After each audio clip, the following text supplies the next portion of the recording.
In literary news, Random House Publishing will be releasing Michael's much-anticipated first book, Testicles and Tentacles, One Man's Path to Romance, later this month to commemorate National Clean Your Virtual Desktop Day. Well, if you wanted honesty, you've come to the wrong place. I was upset until he said that. Now I'm okay with it. Sure, fuck me all you want. I don't care.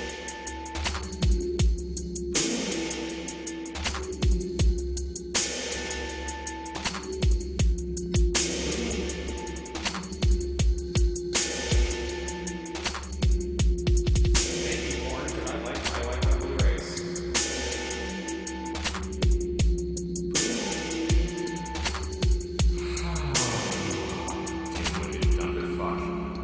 This is the Disinformed Podcast. I'm Shane, I'm John. And I'm Michael. and we welcome you back to another horrific edition, another terrifying installment, if you will, in our trip down the rabbit hole of October. Did you like the new intro?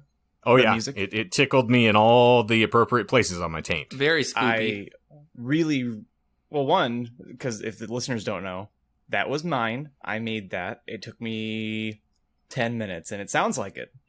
Ouch! I was gonna say there's absolutely no bass on it though. There is no drop. It is just a tease, and Yeah. I need more from you.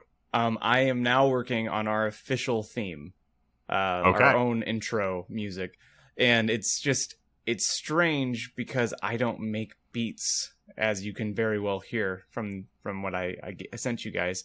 I That wear creepy them. xylophone effect I just loved too much to let go. So anyway, how are you guys doing?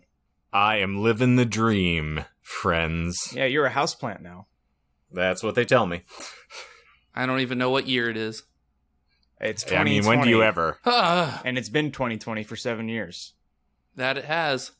Well, since we're on the subject of all things spoopy, do you gentlemen have an update as to what your viewing pleasure has been for the month thus far? Because I do. Well, I watched and I finished In the Tall Grass, and I let Michael know that it's fun just for like a once over for a horror movie. But I hated every single character, and there was no redeeming like writing to make them engaging to be around. Like I found myself rooting for the villain multiple times of like, yeah, they're idiots. Then also the writing is really, really lazy. So I'm curious because it's a Joe Hill and Stephen King, or it's based on something they wrote. Yeah. So I'm wondering how much just got lost in translation, or maybe it's like one of those weird books that just isn't easy to put to screen. Well, it's the same sort of feeling that I had. I haven't seen the movie. I don't really intend to be completely candid. Fair. There You are can pass times on when it. I'm perfectly fine with the literary alone. But it's like Pet Sematary, where I said the circumstances of the story are riveting enough that I would soldier through it, but I didn't like who the characters were as people and didn't relate to them. So that is something that does happen in King stuff from time to time. That's exactly what I said to John when he said that. I was like, well, it is a Stephen King and Joe Hill, because as soon as he said none of the characters were redeemable, I immediately thought of Pet Sematary. So I said, maybe that could be just the point, is that none of these characters are really like interesting, or not even interesting, but likable enough to really like take that plane. I think they were just really boxy. Like it felt like that episode of South Park where it's the cartoon wars, and it's essentially the episode arc where they just shit on Family Guy. Okay. And they show how a Family Guy episode is written, and it's an orca whale in this big tank that 3 little balls, like in what was it, like Bingo or Okay. What fucking show am I thinking about? Anyway, so 3 balls pop down, each with a different item, Okay. and the orca picks the 3 balls, and that's how they do all the cutaway gags on Family Guy. I have seen Ah. that. So that's what the characters reminded me of, is like a little shuffle play on character stereotypes, and then boom, dropped in. I mean, in general, in many of the horror films that we encounter these days as a genre-specific thing, you do somewhat throw in characters that are not relatable and are very stereotypical because you do want them to die. Right. And you don't want the audience to get so mired in the empathy that they stop investing because they're just sort of horrified at that point. So maybe that's what they were going for with the show. I don't know. I've only read the book, so I can't tell you. That is a good segue, though, to say that I do every single time that I watch it, and I don't even know at this point how many times I've watched it.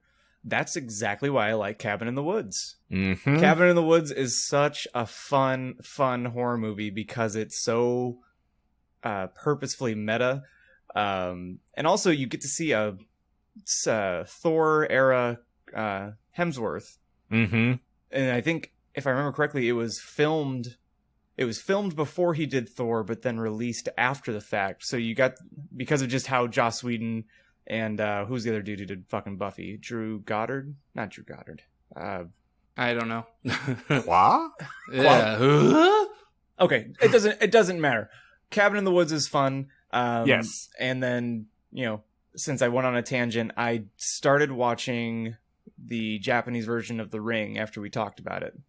And I've suspended my disbelief because, it was how it came out in 98.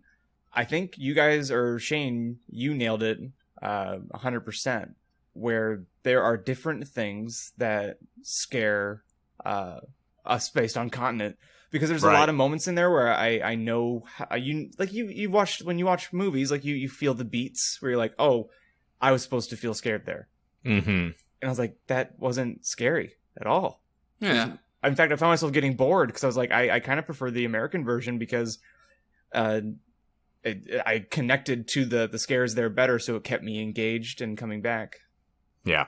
That is definitely one that, to me, sort of bespoke the culture that I was raised in. And it most certainly, the entire time I was watching the original one, I was like, the only scene, as I said, that really still made that impact on me is the bed scene. That's really the only one I recall that had any tangible impact on me. Yeah, which has since been co-opted into a lot of other horror. Oh yeah. Mm-hmm. If there's one thing about Japanese horror, is that it's like it sets the path for a lot of people. Transcending. Yeah. Shane, what have you been watching? What have you watched? What have you done? The list thus far, since we're still day to day. Well, I mean, I have to do one a day. Those are the rules of the game. That before, Dems is the rule. Mm-hmm. Yes. So I got The Witch, of course, which I adore. Still need to watch that. Mm. It's marvelous. If you have not seen it, I could not give a higher recommendation. It's nuanced and very subtle, and it is a total slow burn of a film, and it's one of the things that made me love A24. You need fucking subtitles, though. Just a fair warning. No, you don't. If you actually have an ear for dialect, and you speak the English language, which right, Michael, John is missing both. Out. Yeah, no, that's fair. Well, I also can't read either, so that's where I'm reaching an impasse here. Yeah. The day 2 was The Satanic Rites of Dracula. What? Which is a Hammer horror picture. It stars Christopher Lee as Dracula, which is a lot of fun. Ooh. Is it supposed to be comedic? No. Okay. It is, the Hammer horror pictures are very stylistic, but it's British horror. But it also stars Peter Cushing as Van Helsing. They actually did a trio. There were 3 films that they did with those two in combination, and they play really well off one another. Was that in the 60s or 70s? That 70s, I think. Okay. Because that was like a lot of older films. Like he was a very. Christopher Lee's a great actor in his own right, but he did a lot more of the serious sort of roles and stuff like that. He was very into that genre for around that time period, if I recall. He was very, and this time, it's probably late 60s. I probably should look it up, but it's either early 70s, late 60s. But yeah, Christopher Lee started getting painted with a very broad brush at this time because he did a lot of kind of cheesy B horror films, and this definitely qualifies. The conceit is that Dracula has developed a new strain of the Black Plague, which he plans to release on the world so that only he and Van Helsing's niece are the only 2 individuals that are still stalking the planet for eternity. Okay. and he's going to reseed it as his own new Eden, basically. And that is what they're working towards. And Van Helsing is more a scientist than he is an occultist. He is an occultist, but still kind of more on the scientific bend. I know this is a bit of a stretch for you, Shane, because you don't really care for anime, or you haven't found the right one yet. And I don't want to sound like a weeb here, but Too late. Speaking of, the Netflix Castlevania is very worth checking out, and I only watched it with dubs, so the English dub is great. I think I actually think, based on what you were just describing, that you will very much enjoy the first season. Well, I may dip my toe in the water there. It's like 3 or 4 episodes, and they're like 20 minutes each, so it's super easy to like breeze through. I like digestible stuff.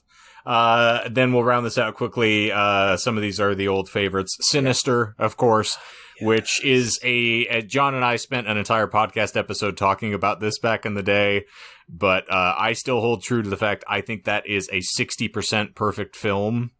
Right up until you start whipping the children into it, and then it just kind of deflates the whole thing like a flan in a cupboard, as Eddie Izzard would say. It gets rough once they start throwing the white powder patty cake brigade in there. Yeah. Then The Conjuring, of course. Nice. Poltergeist, the original one, directed by Tobe Hooper. Then The Blair Witch Project and The Conjuring 2, I was just watching before we jumped in today. The Conjuring 2, I saw both of them in theaters, and The Conjuring 2, I went in like expecting to just love the first time through, and I remember leaving the theater being like, meh, okay. But then when I rewatched it, like a year later, loved it. The one thing that I feel like I can trace back to why I felt dissatisfied was it went a little more heavily on the CGI than the first one did. The other one felt like they had a lot more practical effects, and it felt more palpable, as that opposed was to Wan too. Yes, and so once they start whipping in like the Crooked Man, and those things get a little too hyperbolic for me. Yeah. But I still think the Valak sequences where you watch the shadow move along the wall and then blend into the painting and the painting moves, like those jump scares are horrifying. Yeah. They're very unnerving in general. And I found out, I did a little research, this is not something saying we're ever going to do a topic, but that is actually based on an entity that they encountered. I vote that you do that topic, because that sounds really interesting. It was a particularly intriguing tale from when I encountered it. So, we might throw that into the running here. So anyway, that's what I have been watching for the 31 Days of Horror. Michael, can we expect that you've watched anything? So I can at least talk about what I will watch. I finished Big Mouth with my girlfriend, which isn't a horror show at all. Halloween themed. Yeah, exactly. Way to be on top. But what I'm waiting for, which comes out on the 8th. No, well. Anyway, what I'm waiting for comes out on the 8th. It's The Haunting of Bly Manor, which is kind of like isn't that tomorrow? Yes, but I'm not going to be here because I'm going to be going to Kentucky. Don't time travel. Technically, this is the 12th. Yeah. By the time people are hearing this, so we don't want to ruin. Recording. Clip that. I probably will. So anyway, when I come back, actually the day this episode airs, the goal is to start watching it. It's directed, I think, by Mike Flanagan, who did Dr. Sleep. Yes. I really enjoyed The Haunting of Hill House. Yeah. Yes, her and I both enjoyed it immensely. And the one review that I've seen so far has said that it's a superior sequel to The Haunting of Hill House. Awesome. I'm excited. Have you read the book? No. But I would definitely love to do that. I will let you borrow it. Cool. I actually enjoyed it. I didn't suspect that I would. It's old, right? Yes, it's fairly dated, but I really enjoyed it. I didn't expect it, but it wound up kind of taking me, and it is very subtle, and it doesn't whip the typical sort of like horror tropes at you. It is mostly just things are a little off. It's what I kind of hoped the Winchester film would be. In the way that it relayed the story. Okay. Where the house itself kind of becomes the antagonist, which is really fun. Okay. I do like when the house is a living, breathing thing as like as a trope. Yeah, like Smart House. A Disney show. Yeah. Also, last night I had not just anytime that I buy something on sale, I can't call it a Shane moment, but I will. I had a Shane moment where Resident Evil 3, the remake, was on sale for 50% off, so I snagged that for $30 last night. So Ooh. I'm gonna start going through that. I realized that I'm biting off more than I can chew if I want to commit to playing a game within this month, because I did just start a job, and hopefully by the time this is released, I'll still be alive and not just buried in it, because I'm going to start doing traditional bar closes, which is going to be a nice little Man, the odds of me working Halloween are super high as well. Luckily though, this place is gorgeous and the structure is beautiful. It really scratches that itch on my brain that was missing at the other location, where, you know, things have a rhyme and a reason and a purpose. Ooh. And the questions that you would ask that should be reasonable questions get immediately answered with a, yeah, of course it's this way. So that's nice. Yeah. I was going to say, considering, one, we'll follow up on Michael doesn't really technically need to watch anything that is horror-based because we know where he works. Yeah, for sure. And his life is a horror show just on the daily, so we don't need to necessarily make a bigger impact. I mean, Stuff fair. I've seen. Indeed. But furthermore, I'm very excited for you to get out and exist out in the world again. Yeah, it's time for me to, you know, put the deadbeat dad to bed. I've ironed my clothes. I haven't trimmed my beard, but that's on brand for the job. You know, it's been fun. So what I think I'm going to start doing is just telling Albus before I go to work that I'm stepping out for a pack of smokes, and then I'll come back 12 hours later. There you go. What's funny is I actually I can sympathize because I do have a real world experience of doing exactly what you will be doing every morning at 2 a.m. Going out for a pack of smokes? No, I had to chase throngs of inebriated imbeciles out of a club every night when I first graduated college, because I was a security guard at a resort in Lake Havasu City. And yeah, I hate the last call crew. I actually wished they had given me a cattle prod, because I would have shocked the living shit out of just teeming masses of teenagers and college folk. That would have saved so much time. You would have cut down your roundup time by 90% if you did I know. that. Without question. Yeah. It will be sad not to have 10 p.m. close as a pillow, like a little cushion. I'm glad that you have that experience, and the only reason, so topical, and it is on the subject of horror. I had to recertify my Title IV training, which is just what you need in Arizona to be around, booze and whatnot. Yeah. And for the love of God, the guy who made the program was one of the most uncomfortably Midwestern sounding fuckers that I've listened to in a good long while. And he was one of those super you could tell that I think he made the program in some way, shape, or form, or because you can there's different programs, different certs, right, whatever. right.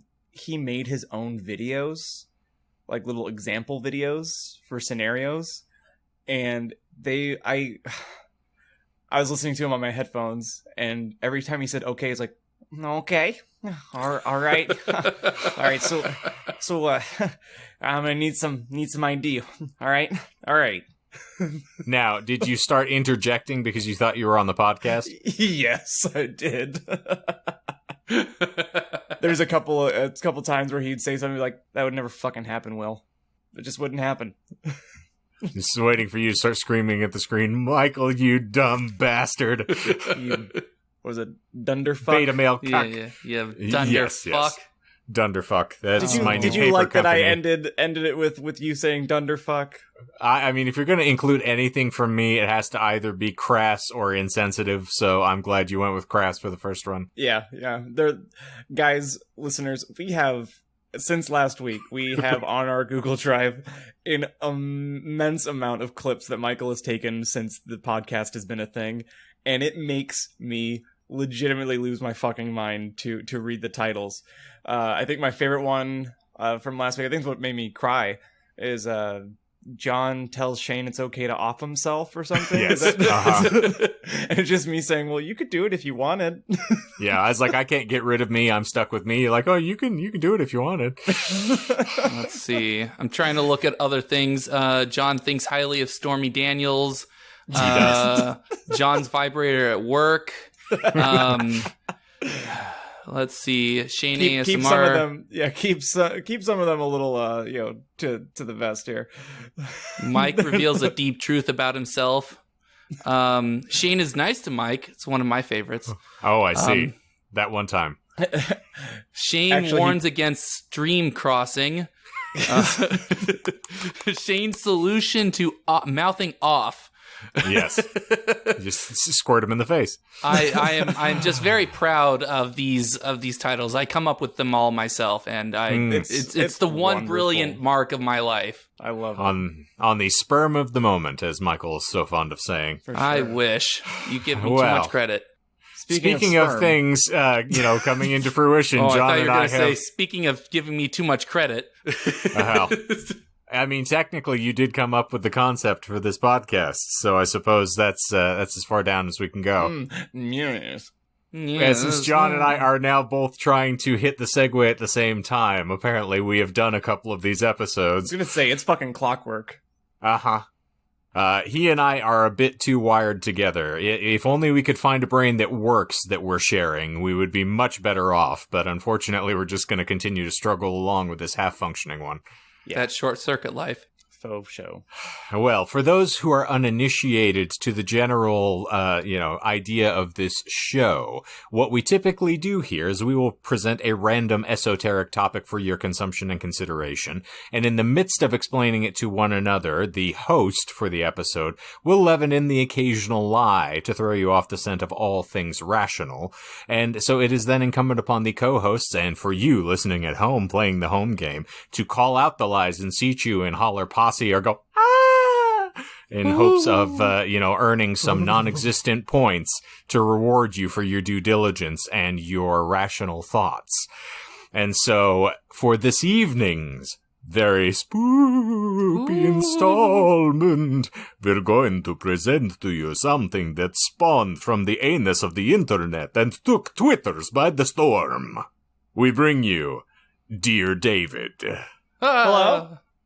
I will start by saying, one, I actually have a full photo reference for all of the instances that will be alluded to from every tweet that was posted to fully illustrate. So both of the boys will be looking along with us. But for those of you who want to follow along as you're listening to this episode, one of the items that is going to be in the show notes is an article that I pulled a lot of these photos from, so you can actually follow along based on the link, and I will indicate which one that is in the show notes for those of you who really want to be diligent with your following. Ooh, I love it. And I will say up front... Ooh, I love it.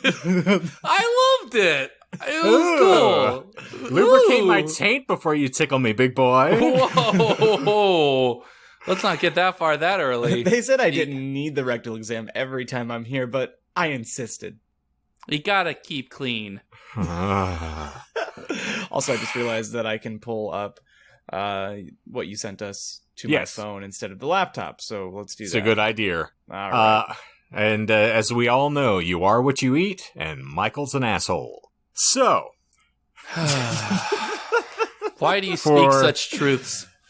For this, hey, it's 2020. We eat ass now. We do. That's all I can afford. It's a bit stringy. It's a little raw, but you take what you can get. That's how we like it. You guys take butt raw? I like medium. Medium well. Rare.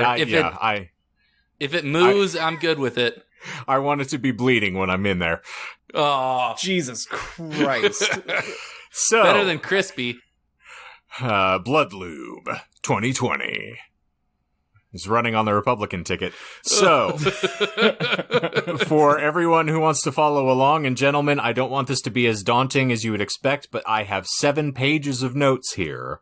Okay. So, there are 7 lies in total. Okay. But, are there any meta lies? I mean, there are Fleetwood Mac lies. Okay. Meta lies as in, like, Lies about lies, or like, are there actually 7 lies? There are actually 7 lies. Okay. This is not a John Watkins presentation, my friend. Sorry, yeah, you're right. My bad. All right. Is everyone ready? Give it to me, Daddy. All right. I was waiting for Michael to say his body was ready, but Nah, I switched it up today. it's still being prepared, Keep him on apparently. your toes. He's on the slab. So, if one puts stock in the Ooh-wee. admonition of our elders, and previous editions of this podcast, apparently, the internet is a dangerous place. We need look no further for validation of this concept than a glorious paranormal phenomenon that rose to public prominence on waves of social media fervor. The tale of Dear David. In this unnerving story of a man besieged by the disfigured undead with the haunting handle of Dear David, writer and illustrator Adam Ellis perpetuated this modern terror tale on Twitter beginning in 2017. Ellis claims to be haunted by the ghastly ghost of a dead child, which is, as he puts it, trying to kill him. The story begins... As most children do. They do it either spiritually or physically. It just depends on which one you've got. So, we're going to begin this terrifying tale with a thread that is dated August 7th, 2017. In it, Ellis describes a weird dream he had several months prior about a child with a misshapen head appearing seated on a green rocking chair he keeps in his bedroom. The post And that's the picture I see here. Oh, sorry. That is the first picture. His post includes his rendering of the lopsided offspring of John Merrick and Lisa Simpson. This will titillate Michael as, 1, the child is involved, and 2, Adam claims, the first time I saw him, I was experiencing sleep paralysis and saw a child sitting in the green rocking chair at the foot of my bed. The child then clambered out of the armchair and began shambling towards Ellis, who sat in bed paralyzed. Now, shambling is his word. I can appreciate it. He awoke before the child actually reached him. Ellis then augments... Paralysis is not bullshit. The paralysis is not bullshit. I'm sorry, did you say that previously? I didn't hear you. Yeah, that's what I it said. did. Yes, I yes. accidentally was talking over you. Sorry. No, you're fine. Okay, no. Sleep paralysis, for once, is not bullshit. Okay. Wait a minute. So, Ellis then augments the story with an additional expository dream illustrated through tweets, where he claims to have been in a library when a young girl approached him saying, "You've seen Dear David, haven't you?" She further explains to him that David is a dead child who appears to other individuals who have been haunted by past traumas at midnight exclusively. If you see him, you may ask him 2 questions, but you must proceed each with the words, "Dear David," and end each question with, "If it please you." Ask him anything above those 2 questions, and he will kill you. Or if you ruin the formatting. You seem to sense what is going to occur, my friend. I've In seen the enough next- hentai to know where this is going. Well, hence your book.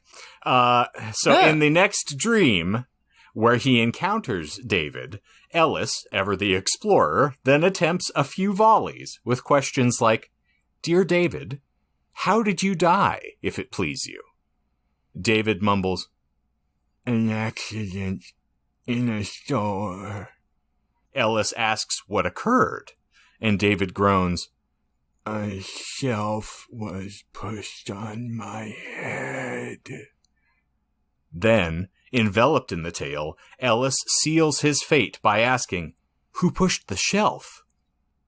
David neglects to answer, and it is at that moment when Ellis realizes, to his horror, that he has asked a dreaded 3rd question and improperly phrased it. Oof. He awakens terrified, knowing his death is imminent. Press F to pay respects here. I was gonna say, Michael, this sounds like you. Yeah, I can imagine that I forgot, the rules, or I just get caught up and I ask a think we third have question. about 12 or 13 episodes of After Dark with you saying fuck right in the middle that would prove you correct. Yeah, no, you're definitely right. So, this is then followed by a string of posts documenting further paranormal events perpetuated around Ellis by Dear David. Or perpetrated, I should say, perpetuated. Perpetrated around Ellis by Dear David. Ellis moves into a new apartment, fearing for his life. So he actually packs up and moves to get away from this kid. Only to note... Was that? Which is bullshit. You said bullshit. Yes, but To what the is moving. That he bullshit? moved. He did move. So That he was afraid That he did so immediately. because of him. See, this is where we start getting into, if you're going to sleuth these things out. Yes, he moved into the same apartment building. He just moved into the apartment above his apartment. So he moved ostensibly just because he wanted to be in the above apartment. So yes, that is one of the lies. Well done. Cool. But unfortunately, this is where you start breaking down of if you don't get one, you're sniffing in the general area. Only to note that odd behavior in his felines continued after the move. So his cats, and I believe I have a photo of this. I will bounce back over. Yes. So the cats would then stare at the door nightly, mewling and sniffing around the cracks exactly at midnight for a string of consecutive weeks. And apparently this has irritated Frank. He has an uncanny knowledge of the paranormal. I was going to say, that reminds me, like, whenever your dogs or your animals look in the distance, it's why you wrote that's why you wrote a song, Shane. Yes. Is just, the fuck was that? Jesus? Maybe. God? But I think John's waiting for the demon to start, coming out of the doorway behind him in the office there. I hate you so fucking much. If that balcony wasn't, like, dangerous to stand on during one After Dark, you should totally have someone just, like, poke their face into that window. But you told me, like, you can't stand on that thing because you're afraid it'll collapse, right? Oh, yeah, that definitely needs to be replaced. It's not structurally sound. Michael, you should totally stand on it then. I remember, like, my folks came to check out the place around the time I was engaged, and my dad was very enthusiastic. He's like, I want to go onto the this patio. Like, I want to check it out. And I was like, hey, it's not really, like, safe. He's like, it's not a big deal. And he steps out, and I did that whole, like, let him take a couple steps first. Okay, I'll come out. But anyway, yeah, animals acting amiss, especially at night, when you're by yourself, is another one of those spooky things that still manages to get under my skin. Mm-hmm. If they're looking into a corner and looking intently for more than like 10 seconds, I'm like, okay. Time to whip it out and start cucking. Isn't that what you said last night? Yeah, exactly. Or last week? Yeah. It should actually be to keep with our Heil Cumslingers. Will be Nutbusters, and that will be how we subdue the paranormal activity in our homes. I ain't afraid of no cum. Busting makes me feel good. There we go.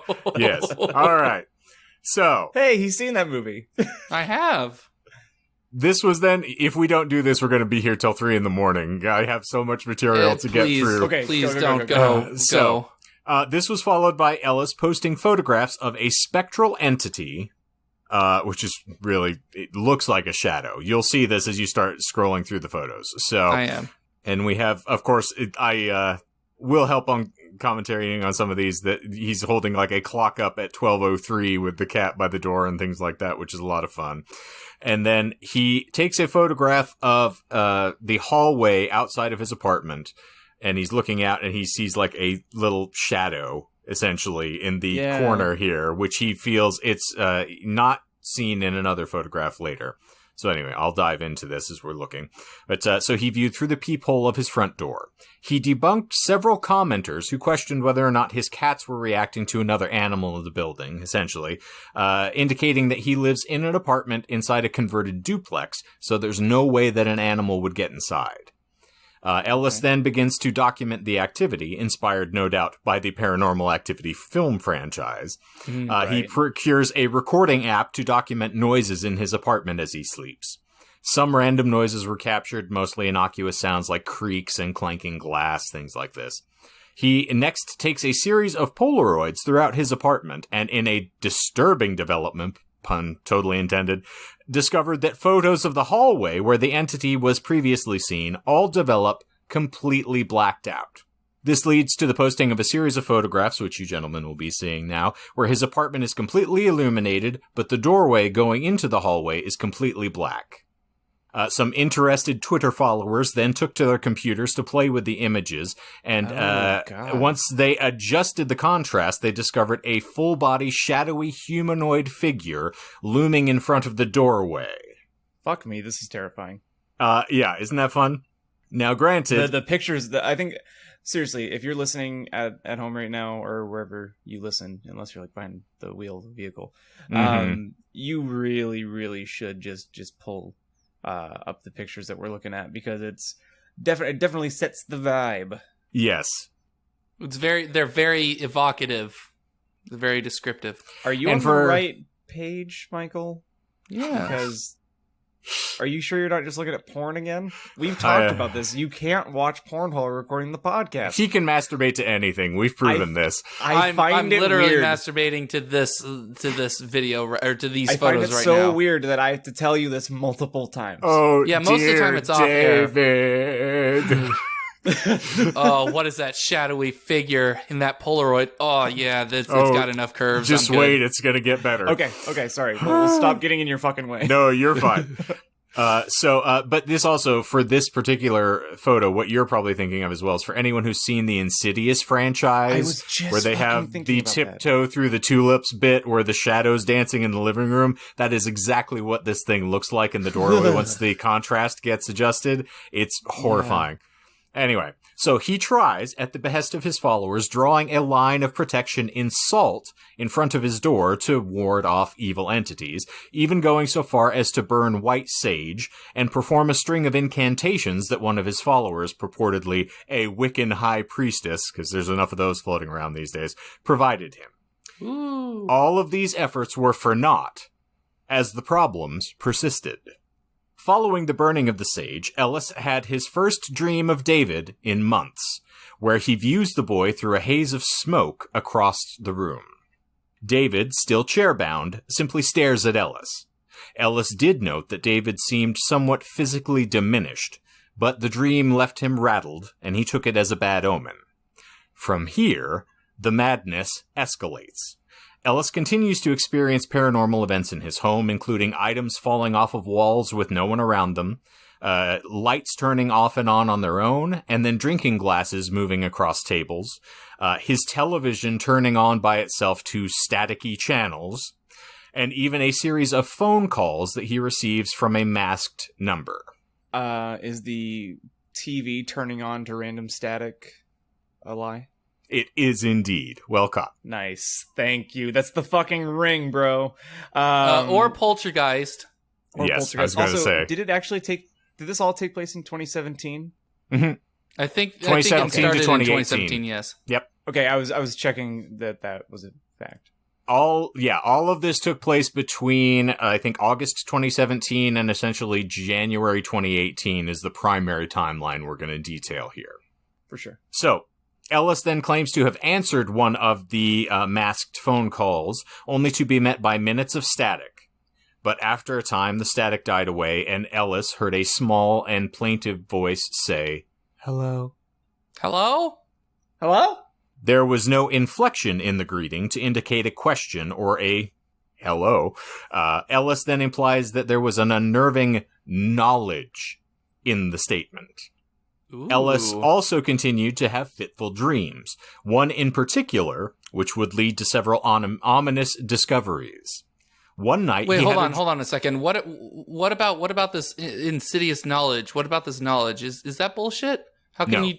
I have no idea what he means, but the word hello had knowledge, according to his Twitter. So he's saying that Dear David was just a trained actor who just mastered fucking subtext, and with just him saying hello, Oh, he I had understand knowledge behind saying hello. Like he knew.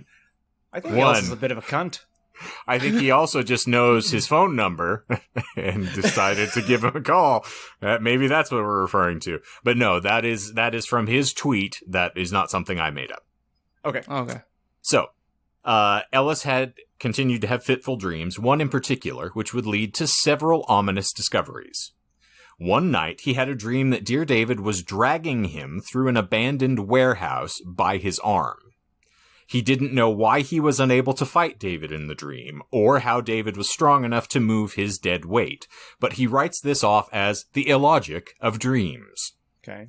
However, he awakens the next day to find a large bruise on the arm David was dragging him by, which you will see in the photographs here. Yep. And further discovers that a previously bustling food cart repair depot near his home that he frequently passes in his daily bustle was now abruptly and completely abandoned.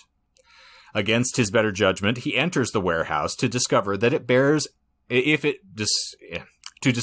bears any resemblance to the layout of his dream, and subsequently discovers a blanket typically left at the foot of his bed for his cats to rest on, laying near one of the building's support pillars.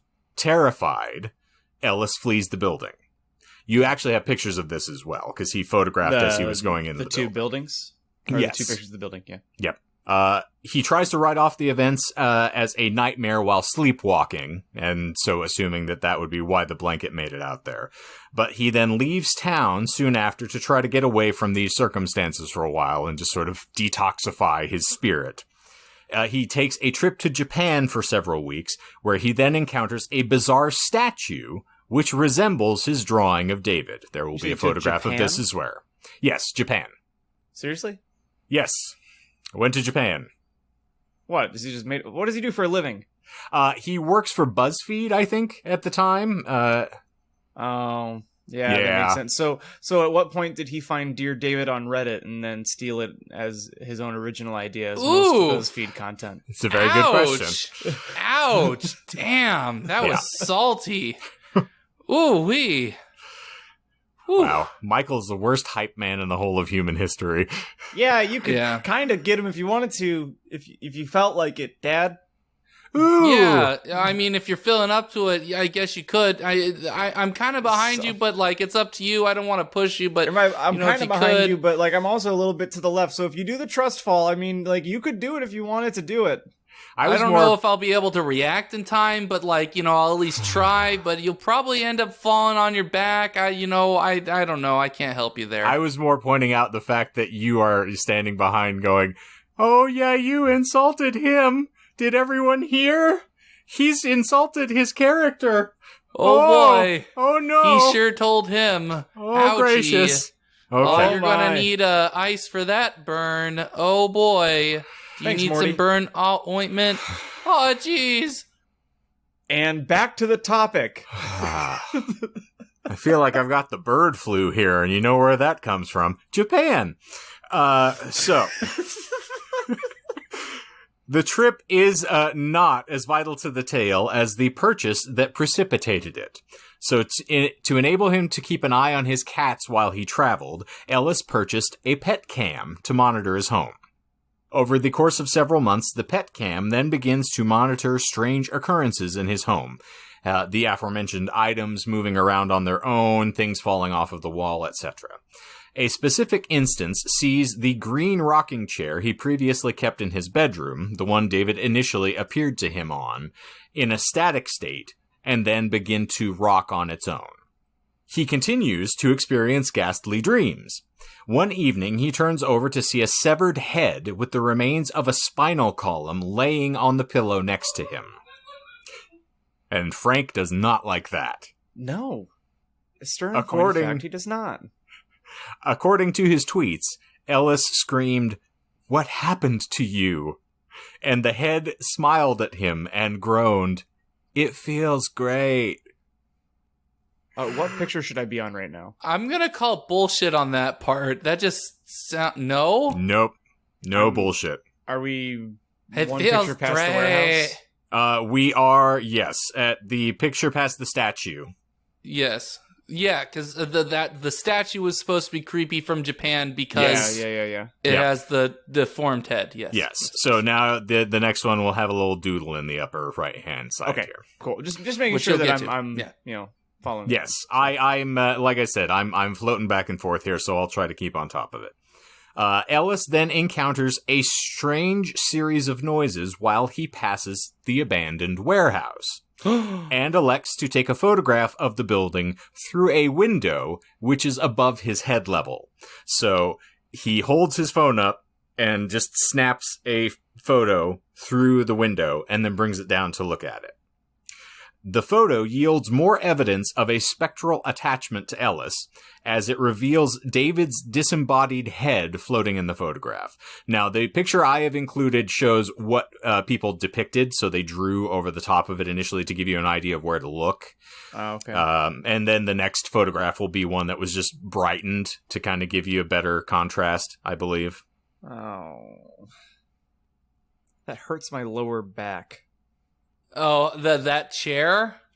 The Okay. chair just looks painful to sit on. Yes. No, just like when So you get the- like this certain spine tinglies that literally make you like tense up. Okay, that's fair. I was like, why is your lower back hurt? Is it the lumbar support? And so I thought the chair, and Michael, we can't take you anywhere. So no one does. That's why I'm still here. So the photo reveals David's disembodied head. They also show there's like a blanket or something that someone has superimposed like the head and the spinal cord onto as well in the photo. But so this has been ascribed as David's in the building following him. Ellis's descent continues. At the end of October, he gets the feeling of being watched, and then photographs what appears to be a small, childlike doll watching him from the rooftop across from his apartment, which then abruptly disappears. And this will be following like the... Orange. Is no. that bullshit? No. So, I was thinking Chucky. It's going to be the one following that peephole photo, and then you'll see the hearse that he photographs in the thing, and then following that is the picture of the baby on the rooftop, which is right above the two potted plants. Baby You'll see a little head.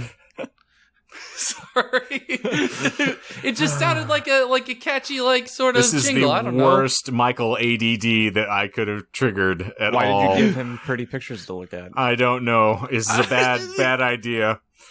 Let this be a lesson to you. You can't do integrative mediums like this. Baby on the rooftop.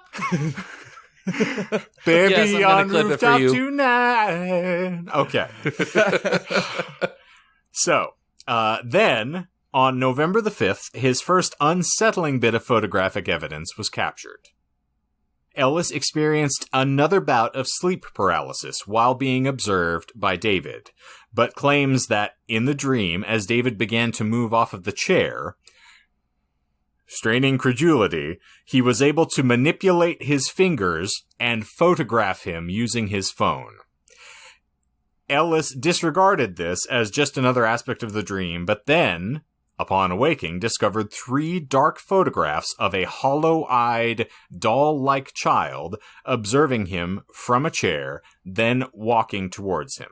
He posted these online on November 6th, and those are the ones that you're going to see. And I've shown you there are brightened versions of these that follow as well.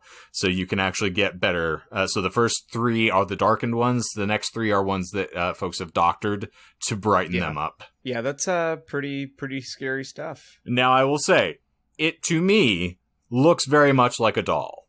It looks like you could have just made the thing up, but it is a creepy fucking doll. Oh, yeah, agreed. Dolls in themselves are fucking creepy to begin with. Yeah. This one is exceptionally creepy. So Yes. Very nope out of here. I'm not trying to be like the Sons of Anarchy character Tig, where all he that's his kryptonite for some reason is mannequins and dolls in general. Like he just turns into a blubbering mess around them. But yeah, pretty damn. Oh no, creepy there's here. some porcelain dolls that just I freak out. There was someone I knew in my fraternity and as an undergrad that had literally a whole room of porcelain dolls, and Grow the fuck up. She was Catholic, I guess. I don't know if that changes Oh, okay, that anything. makes What sense. the hell does that have to do with anything? Apparently, it made sense to John. All right, okay. Well, I thought John was referring to him being Tig and that he wanted to try to fuck it. So, Oh, Well, all right. So, we are only 3 pages in, gentlemen, so I hope you brought a pillow. Jesus. Ellis next discovers a crawl space above his apartment, which he previously didn't know existed. He begins to hear an array of thuds and slams from above him, which he previously attributed to things fluttering on his roof, but which he now imbues with a more ominous meaning. He then uses a pole, not one of the Michael poles, which is slashed, but he uses a pole to open the hatch. For reference here, the hatch is 15 feet above from where the stairs are leading down into the lower level of the duplex, so it's a pretty significant height. You can't just, touch this thing.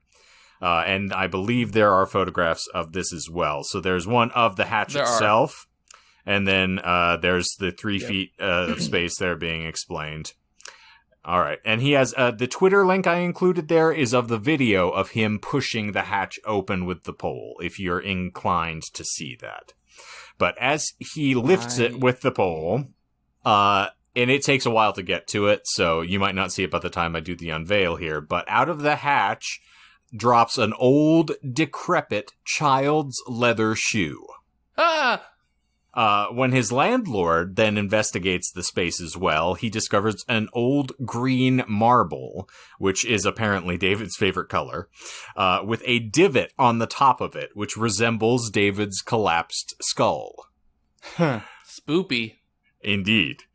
So, from finding the shoe, a controversy then develops, and I'm not going to get into this at all, because this turns into like a George Martin story in the course of explaining all of this.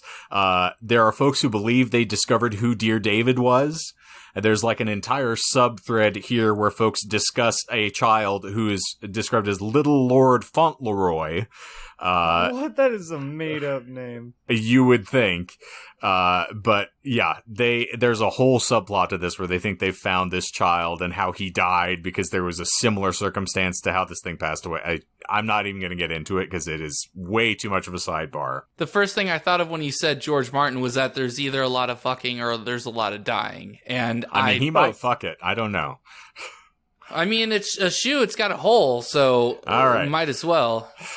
Well, if the shoe fits, you must fuck it. So, the posts finally culminate in a series of disturbing photographs in December of 2017 and January of 2018.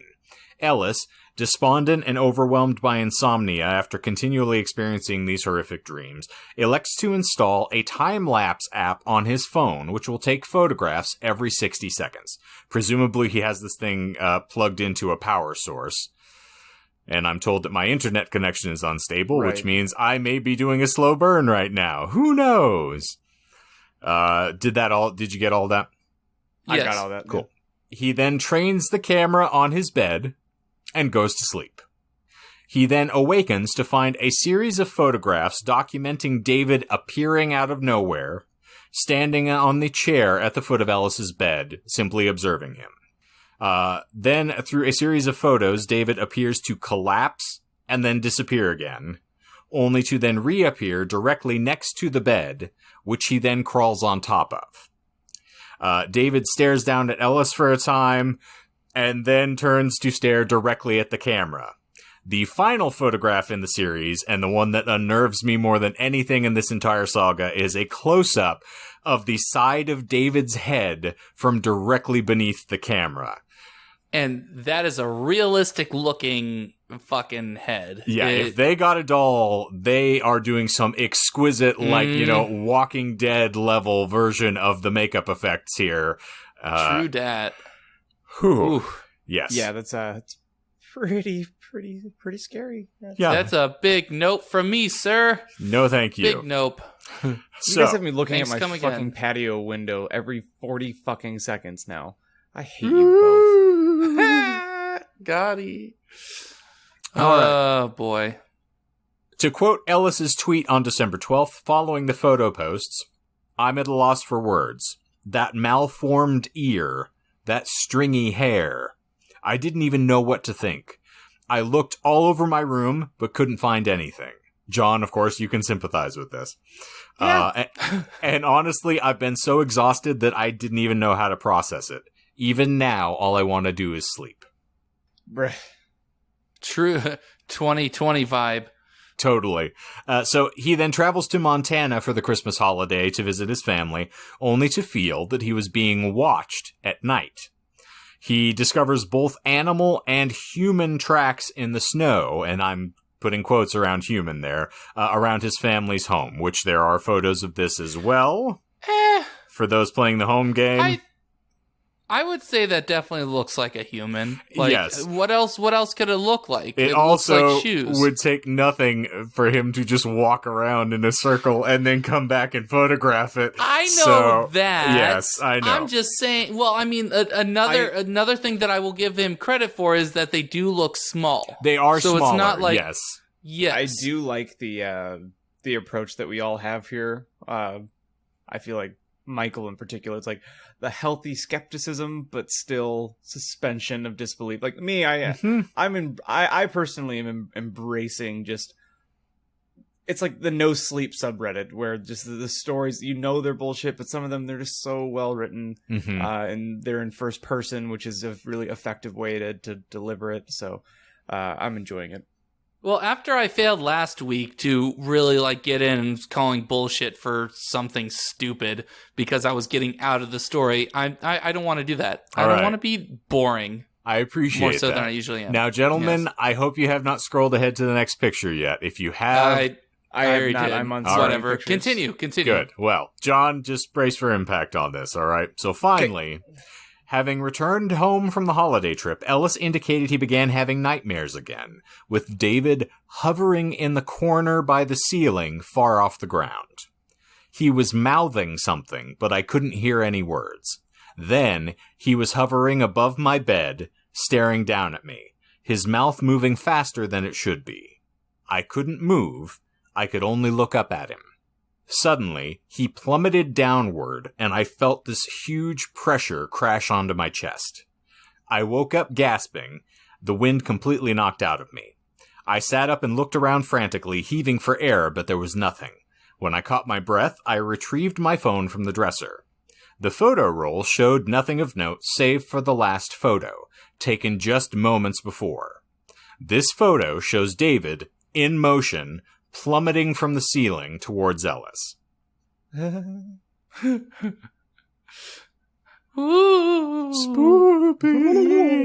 The photo, it's one of those, you either just uproariously laugh at it or you're looking like, okay, that's fucked up. I don't like this either way. Yeah, it basically, it inspires kind of a divisive feel there, but yeah, it's creepy looking. It's a good picture, yes. But it does look like someone dropped my buddy from the ceiling onto his head.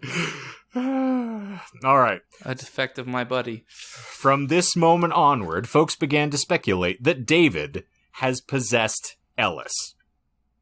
Bizarre posts containing glitched photographs and his cats continuing to behave erratically continue to pop up, usually posted around midnight.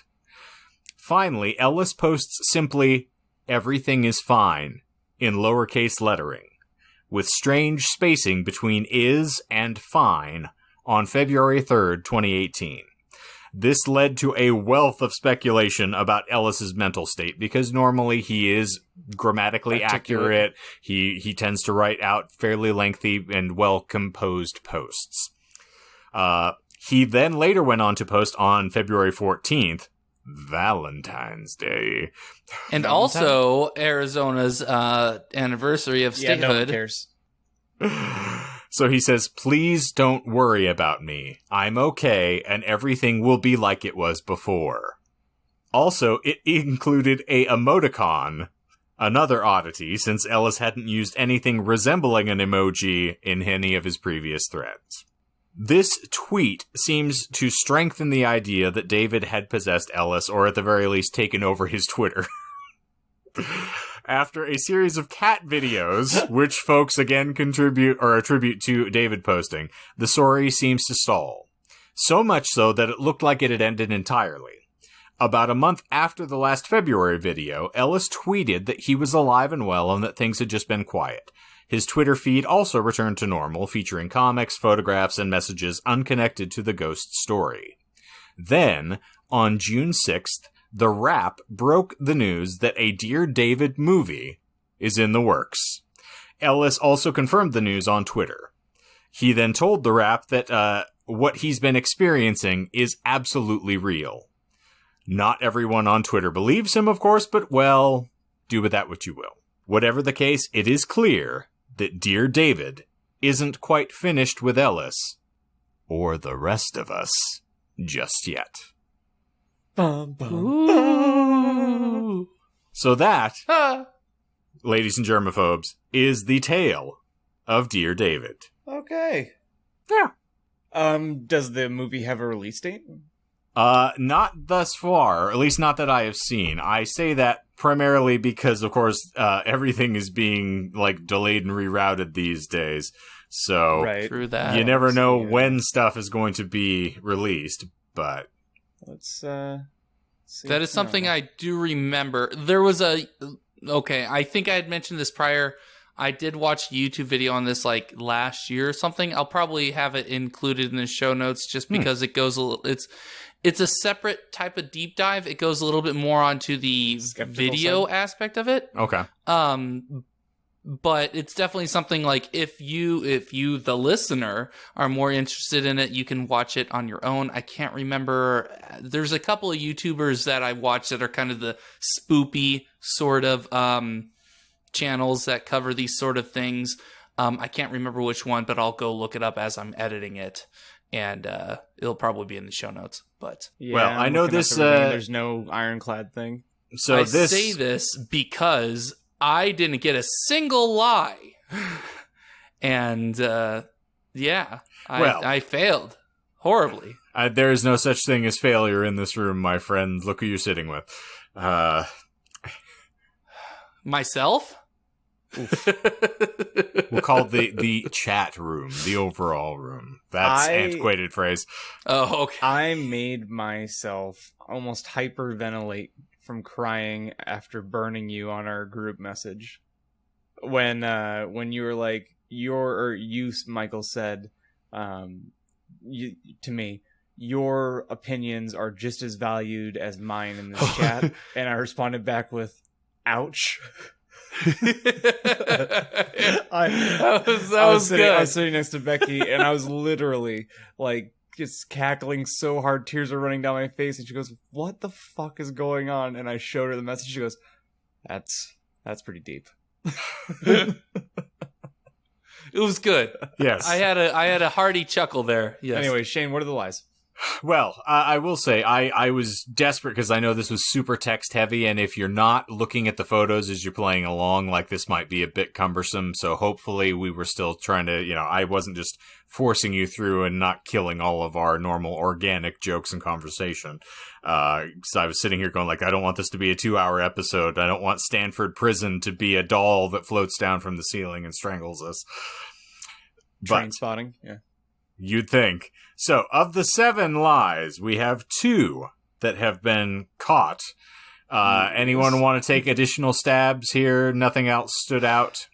No. Did he ever do cat videos aside from the ones of the cats acting weird? His Twitter actually came back? Yes.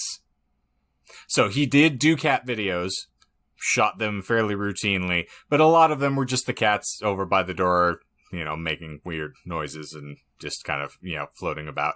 The ones where it's supposedly David, people actually claimed that David's face is, like, superimposed over the cat at points. So, like, the cat's face does these weird kind of morphing things, kind of akin to the lamb video that we had previously where you see wild stuff happening. So, yeah, poor Miss Eliza. But, you can find these things once you look through these articles and just watch, because they're like 20 to 30 second clips of his cats making weird mewling noises. All right. No further stabs. No. All right. There is one thing I do remember watching in the video, just because you spoke of the cats. There was one video I watched where it showed one of his cats staring off in the distance and started to swat at a particular space in front of it. You saw that video as well? Mm-hmm. That was probably one of the creepiest ones. I thought it was the cat batting at the string that he had tied to the thing on the table he was planning on pulling, and he couldn't get to it. So That's funny. that was my interpretation. That's exactly how that would go. Yeah. Well, But well, never mind then. I guess it wasn't creepy at all. I'm not a big baby bitch or something. Yeah. No, there are definitely there are some. The ones where the chairs start, to move organically and things again, it's like, yeah, you could have something and pull it. And Oh, of course. there are one or two things where items are falling off shelves and stuff, and you can debunk these things any number of ways. So. Oh, yeah, but why would you? I mean, Yeah. The whole point, you got to approach it and enjoy it. You're looking at this thing because you just want to, be caught up in a moment, enjoy the story, and be scared for a minute, and that's the whole fun of the game. I will say as commentary that the cat thing is probably the creepiest ones, where they would just stare at the door and just it's almost like not even mewing, but almost like a confused. I don't even know, but it wasn't normal cat stuff. From having cats most of my life. They're almost plaintive kind of cries where it's yeah. All right. Bless you. Like that, but not dying. That's a cat coming. Yes. We had enough of that with Brenya, as I recall. We don't have to deal with this any further. Fucking A. That cat. Anywho, so first lie is that Dear David appears to individuals who have experienced past traumas and are haunted by them. Oh. That does not happen. He does appear at midnight exclusively. Also a very broad statement, too. Yes. So that is essentially what she says, is that he appears at midnight exclusively. That's it. If you see him, you can ask 2 questions. You do have to proceed it with the words, Dear David, but the ending each question with, if it please you, is not true. That is more a Stephen Kingism than anything. And the moving because he feared for his life, naturally, as we sussed out, was the lie John caught there. Yep. Performing, he did burn white sage, but he did not read off a string of incantations that were given to him by a Wiccan priestess who followed him on Twitter. That is not true. Oh, damn it. I thought some of these would have been, good enough for you to grab them out of the sky here, so I was expecting you to just rickroll me. I was just enthralled by a ghost story. Yeah, I think that's where I'm at too, where I'm like, oh yeah, this makes sense. So, well, we've learned we can't use any movie tropes because those are immediately sniffed out by either John or myself. So, the television turning on to staticky channels, of course, is a lie. And then they're here. So, in the dream where he went and explored the warehouse, what he actually found was just a green chair, which there was a photograph of it. So in the Twitter feed as you're looking, I didn't include it in our stream here because it would ruin my lie, but he just found a chair. He did not find a blanket, which had been on his bed. Oh. I figured that made a far more unnerving thing than he's like, I found a green chair in the building. You're like, I don't give a fuck. It's a green chair. Yeah. It's like, apparently green is David's I should color. have questioned that. But damn it. That is there, and I'm fairly certain that was the last one. Bless you. So there you are. Is that 7 lies? I did a John Watkins apparently, so there is a 2-part of in the if it please you being something that is included, and then him saying if it please you when he was talking to Dear David. Okay, so technically I counted that as a double, so if you caught it, it would count both ways, but it doesn't matter one way or the other. I like the cascade lie. Yes, it's great until, you hit the domino and it falls, because then you're like, well, there's a couple paragraphs down. Right. So, those are the lies. Nice. Cool. This was a really good second week of Spooktuber. I liked this one a lot. This was more traditional. Yes. Yes. It falls in line. A good campfire ghost story. I enjoyed it when I first stumbled across it. I read it, I think, in 2018, around the time that it was really being publicized.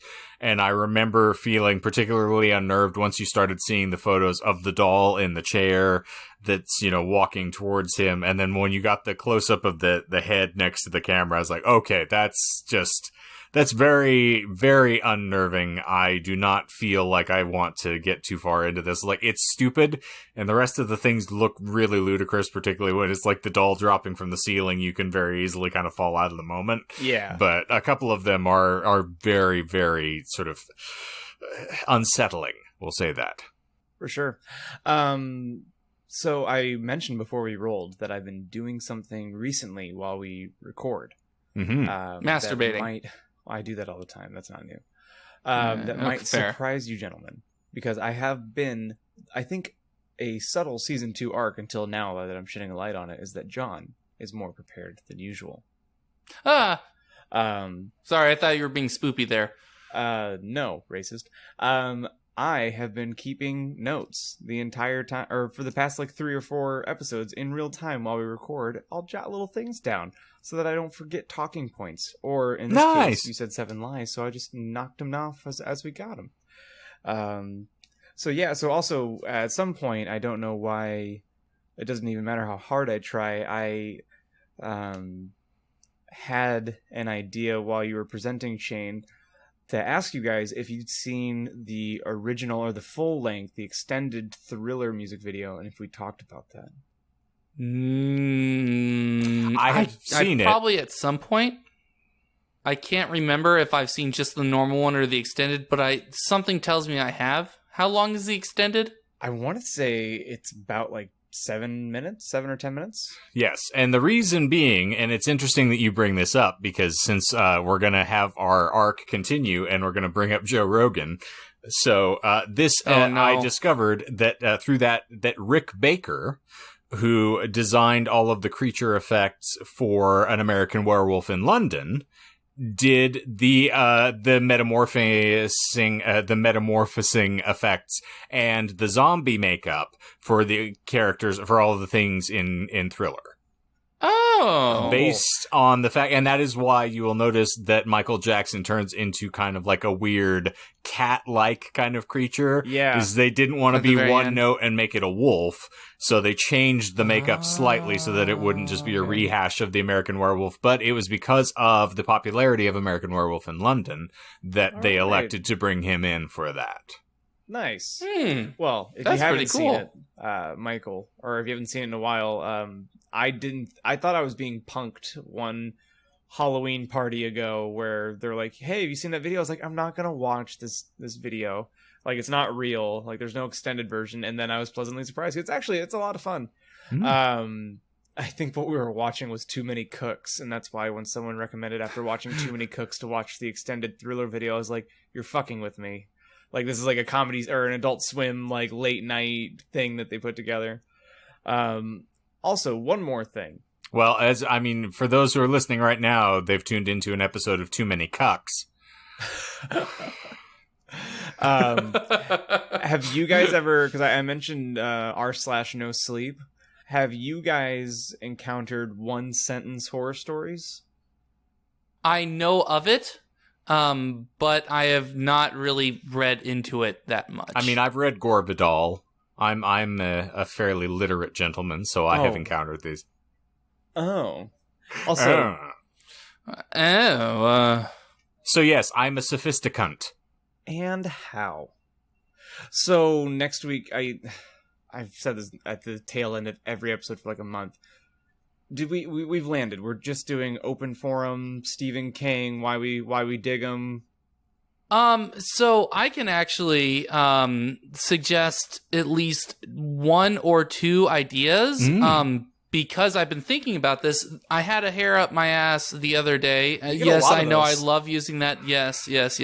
And I actually almost started writing a script for the Wendigo, kind of urban legend. Yeah. Which I could do if you guys were suitably interested in. This is housekeeping as opposed to episode content, so we can, do this off air if we want to, or just, cut this shit out of here so we're not boring people to tears. That's probably a good idea. So Shane, you were calling Michael a liberal cuck? I mean, I'll call him any number of things. I don't recall mentioning anything about his liberalism. Well, anyhow, Dear David was fun. We didn't just have a side conversation about what's coming up next. Man, that we just fly by the seat of our pants. So that's ham-fisted enough. I feel like I should slap it between a couple pieces of wheat and charge $7.95 for it at Subway. Like, that's ridiculous. I feel like you don't address it. People Seriously, will how anyway. can I edit that? I have no idea how I'm going to seeg that in there. Oh, just put it exactly like that. Just crude cut. Just immediately where we start getting off if we track. apologize for it, it makes it makes everything better, right? No. Yeah. Just apologize on Twitter, then Sorry, we're fine, God. right? Sorry, David. Okay, here's Jesus. where we got. And scene. If you have enjoyed the various meandering nonsense that you can find on Twitter, congratulations. We are also on Twitter, regardless of the fact that my internet connection is unstable. So, check us out on all of your preferred providers of the networks, which are social. You can find us at twitter.com. We are at disinformedpod, facebook.com/disinformedpodcast, and on Instagram at Disinformed Podcast, and that is always fun. But of course, the most important thing to emphasize out of all of this is that soon enough, you will be able to find us not once, not twice, but thrice over the course of the week. And of course, we will have every Monday the podcast episode, but then every Friday at 10 a.m. Mountain Time. You can find us on the tubes of you, where we do Disinformed After Dark, a glib little video companion podcast where we delve into Chuck Klosterman's hypotheticals while we burn a little time letting files compress. And then the new development. Every Wednesday, you will be able to find us back on the tubes of you, presumably, where we will be presenting, for your absolute disgust and disdain, the Hogwarts School of Prayer and Miracles, where we will be essaying our glorious voice actor roles yet again to bore you all into submission. It's actually pronounced miraculous.